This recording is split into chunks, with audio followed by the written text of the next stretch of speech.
Hi, my name is Elliot Kelly. I'm a coach here at Dorado Jiu Jitsu. We're going to do 4 different movements to train the hips using a wall. Our first exercise is going to be 2 parts. And we're just going to start with our feet on the wall. And if you don't have a good wall that you want to use, you can also maybe use a sturdy couch. That can work well too. Be careful using a chair. You're going to be pushing a lot into it. So having a nice strong base like a couch, sofa, or a wall works best.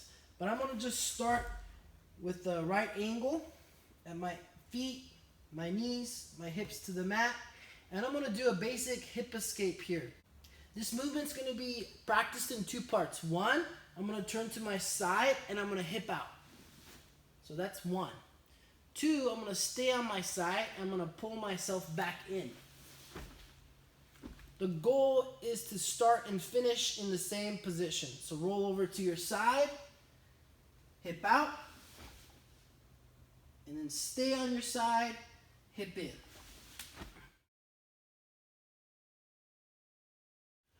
Notice when I'm doing this movement, my hips are actually coming up off the ground. And I'm on my feet and my shoulder, and I'm pivoting on my shoulder here. As I pivot on my shoulder, my chest is bending forward towards the wall. I'm looking at my feet. When I pull myself back in, my hips are going to be pulled back forward. I'm getting my hips up off the mat as I pull myself back in place.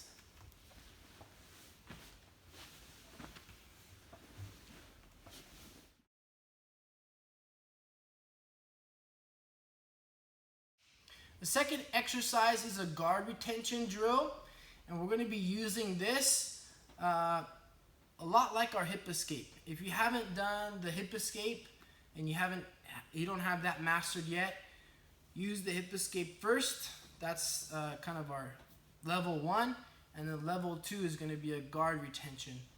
When we do our guard retention, I want to be moving from shoulder to shoulder. So I'm going to start on my side, and my leg on top is going to reach over, and I'm going to step and push against the wall. When I do this, I don't want to push myself away. I want to keep my core tight. I want to keep my shoulders close to my knees, and I'm going to spin my hips across to the other side, and my other leg is going to reach over to step on the mat. Notice I'm going from shoulder to shoulder. I'm not doing this flat on my back, just pivoting my hips. I'm going to be going from one shoulder to the opposite shoulder.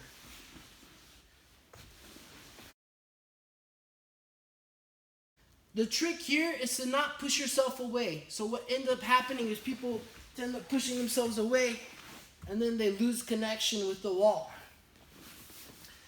Rather than pushing yourself away, the goal is to stay in tight and pivot, rotate back and forth.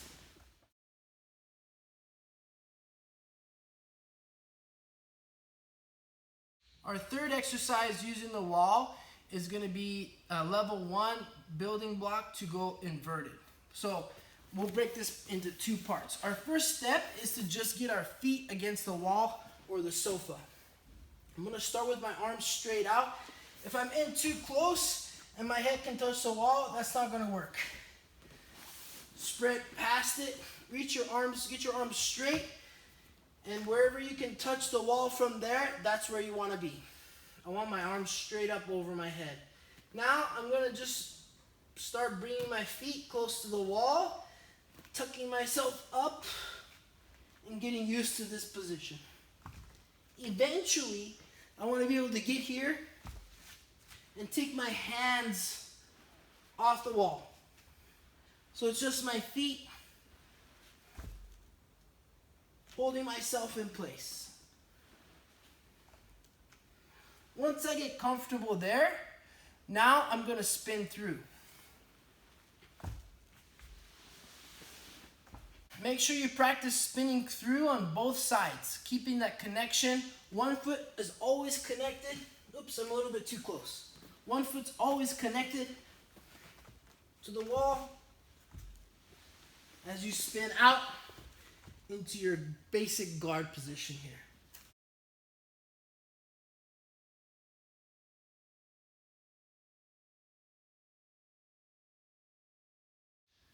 Once we're able to invert and hold ourselves up against the wall with our feet and then spin through, we're gonna have our next exercise. This is the next level. Make sure you have the first part down before you move on to the next part. So I'm gonna start sitting up with my feet touching the wall, and one foot is always gonna maintain contact against the wall. I'm gonna tuck myself in, I'm leaning forward, my shoulder hits the mat. As I do that, my other foot is coming up, my hips come off the mat. And then I'm just gonna keep rolling through and spin out. When I go to my side, I wanna keep everything tucked in tight. So my elbow is in tight to my side. I don't wanna post out. This is gonna act as a block, and it's gonna prevent you from going upside down or getting inverted. So keep your elbow in tight, roll, lean forward over your shoulder as you spin through. You can finish out in this guard on your back, or you can try and finish sitting back up. Keeping your elbow in tight, you can even tuck your hand underneath, leaning forward to keep your shoulder close to your knee. The farther I lean, the harder it is for me to spin. Keeping your chin tight.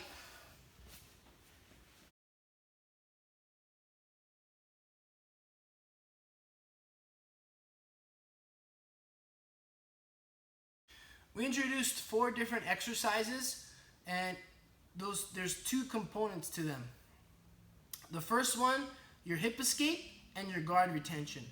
Those things work together. Make sure you can do the hip escapes first before you move on and do the guard retention drill. The second part, going inverted, make sure you can get your feet up and over and against the wall and hold yourself there. Make sure you can spin through freely and easily before you go into that complete inversion where you're starting sitting up.